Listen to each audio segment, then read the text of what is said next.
So this is the Massey College print shop in the Robertson Davies Library here at Massey, and we have a collection of iron letter presses and a cylinder press, and we have a massive collection of metal type and one of the largest collections of wood type for printing posters in Canada. There are so many things I've enjoyed about working in the print shop, but one of them is that so many things in our business relate to real things in the print shop. So uppercase letters are in the uppercase. Lowercase letters are in the lowercase. This is a composing stick. And this, for you journalists out there, is a slug.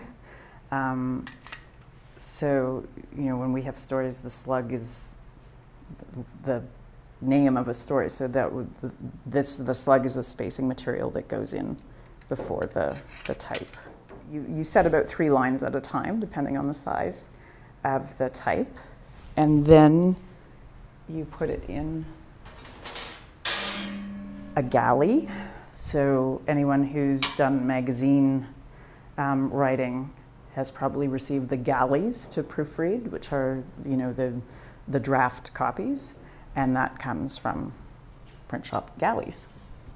This line that marks the limit of where your type can go is called a deadline. So if you put any type beyond this, you've exceeded your deadline and it won't print. So just the discovery that a deadline is a physical thing that prevents one from getting anything to the press, it was a pretty delightful discovery for a journalist.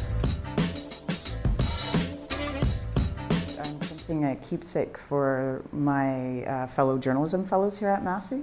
To do this on a computer is maybe a 3-minute job, but to put together on a hand letter press takes significantly more time and thoughtfulness and craft.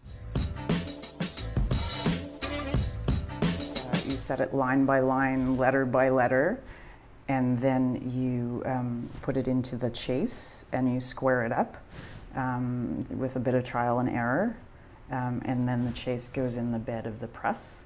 So now we need some ink and paper and we'll get the press rolling. So the first thing is to spread the ink. And that, again, I just come back to the physicality of working on a hand letter press. I really like the sound the ink makes. I'm a radio producer, so I get caught up in the sounds of things. And there's actually there's a sound that you're looking for to know that you have enough ink on the glass, and they call it a sizzle.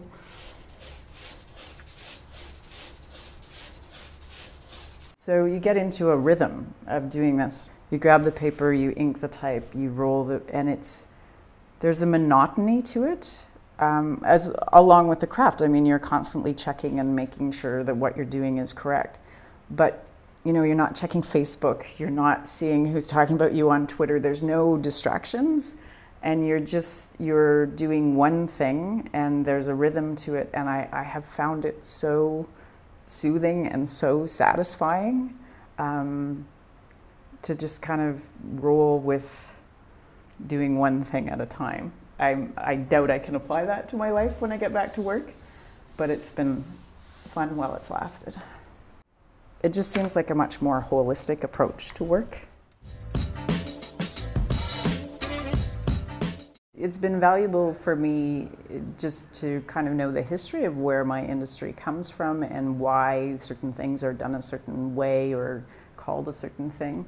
But it's also been valuable for me just to get the sense of a craft that one could do from start to finish, you know, to conceive of the words and what I wanted to express, to physically handle those words, and to have the end result as something that I can give to people. Whereas working in broadcast media, I may be able to conceive of the words, but I'm certainly not in charge of the distribution system or actually have any understanding of how the technology behind what I'm doing works.